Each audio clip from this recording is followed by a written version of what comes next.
After an outbreak of measles in the United States, public scrutiny in that country has refocused on the anti-vaccination movement, as a philosophical debate rages between defenders of personal freedoms and proponents of public health legislation. Welcome to WatchMojo News, the weekly series where we break down news stories that might be on your radar. In this installment, we're counting down 10 crucial facts you should know about the anti-vaccine movement. Number 10. How was the vaccination technique developed? Inoculation or variolation, a procedure used to prevent smallpox by exposing people to material from smallpox pustules in order to build immunity, had been used in Europe since the early 1700s and had been practiced in parts of Asia for centuries prior. In 1796, British scientist Edward Jenner realized a similar principle was at work among milkmaids exposed to the cowpox virus who were not affected by smallpox. Cowpox was a much less deadly form of the disease, and Jenner injected several patients with pus from cowpox sores, successfully immunizing them against smallpox. He coined the word vaccine from the Latin word vacca, meaning cow. In the 1880s, scientist Louis Pasteur furthered vaccine science. Whereas Jenner's procedure involved vaccinating people with a less deadly form of a disease, Pasteur's method took agents of the primary disease and treated them so they lost the ability to infect, but still provided immunity. Number 9. How has the science developed? Since Louis Pasteur's work in the late 19th century, many new and important techniques for the production of vaccines have been created, leading to lower dosages with higher effectiveness rates. Moreover, it has become commonplace in the 20th century for governments to run vaccination campaigns as part of their overall public health strategy. The adoption of vaccination as a routine part of healthcare has led to the eradication of smallpox, the last case of which was reported in Somalia in 1977, and the control of diseases like measles, polio, and tetanus. Measles is a serious disease. It can leave people blind and deaf. Since vaccination for children has become a common procedure in the United States, there has been a 99% decrease in incidences of diseases that are vaccinated against. The World Health Organization estimates that vaccines annually prevent 6 million deaths worldwide. Number 8. Have there been any recent outbreaks? In 2014, the United States was hit with its highest measles infection rate since the CDC declared it eradicated in 2000, with over 600 cases reported. The outbreak began at the Disneyland theme park in California.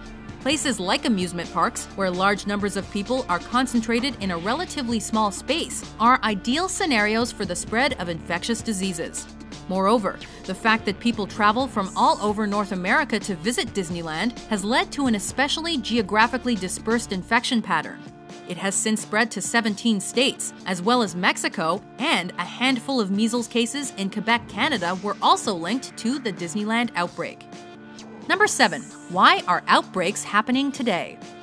Measles is a highly contagious disease which is preventable with the MMR, or measles, mumps, and rubella vaccine, which is typically given to young children in 2 dosages. The MMR vaccine is considered 95% effective if both dosages are administered, and is said to be one of the most effective vaccines in the world.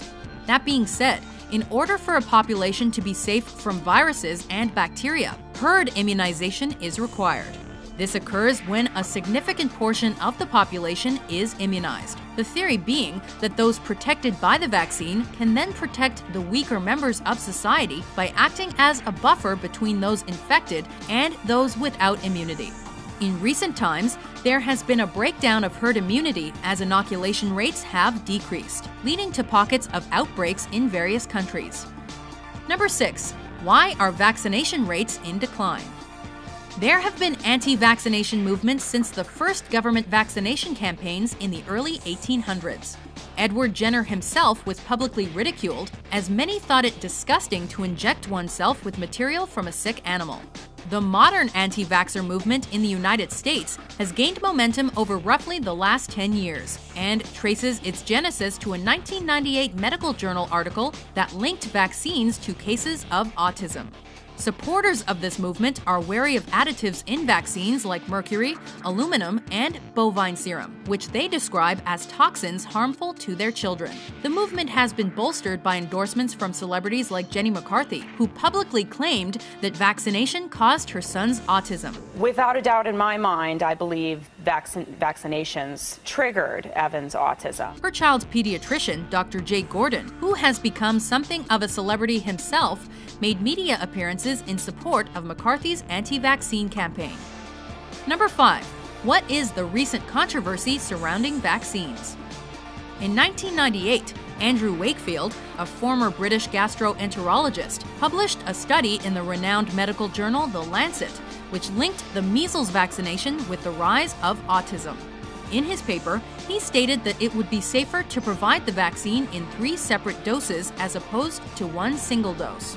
Wakefield was later discredited as it came to light that he had received financial contributions from a litigation case that involved parents against vaccine manufacturers. The study has since been retracted from The Lancet. Wakefield was stripped of his medical license, and the conclusions of the study were heavily discredited as fraudulent and manipulated. He had very effectively positioned himself as a martyr. And in some odd way, every piece of evidence that comes out against Wakefield sort of solidifies his standing in the community that still pays attention to him. Number 4. Are vaccines foolproof? There is no foolproof vaccine in existence, although immunity after receiving a vaccine ranges upwards of 90%. There are several reasons as to why vaccines might fail, as immunity might not develop in time, the antibodies produced might not disable the pathogen entirely, or the specific vaccine does not target all strains of the virus. Furthermore, as with most medical treatments, there are risks involved with vaccines, such as severe allergic reactions. However, despite not being 100% effective, the potential negative outcomes of not being vaccinated far outweigh the potential negative outcomes of being vaccinated. Vaccines are our best chance of protecting our children from diseases that can kill them. Is that right? That's right. Number 3. What is the general consensus of medical professionals?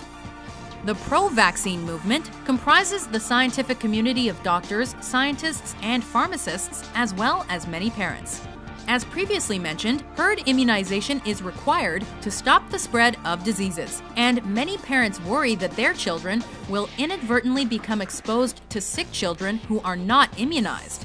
In order to combat this, doctors have begun treating infected patients outside of their offices, and sick children have been told to stay home while they recuperate. Even Dr. Jay Gordon stated unambiguously that the MMR vaccine was, quote, not a dangerous vaccine. Number 2. Does the public have the right to refuse vaccines? Depending on a person's country, state, province, or city, there are various laws in place regarding a child's immunization requirements. In Canada, immunization is not mandatory, whereas in the United States, it is required for children. There are medical exemptions to this rule for those with autoimmune deficiencies, as well as personal exemptions for religious or personal beliefs. Furthermore, in order to take part in these exemptions, most states will require you to see a doctor to review the statistics and facts regarding vaccinations. Number 1. What is the next step in this debate? The Disneyland measles outbreak, which began in December 2014, has turned the medical discussion surrounding this topic into a political one, as the contentious debate on vaccination spreads throughout the world.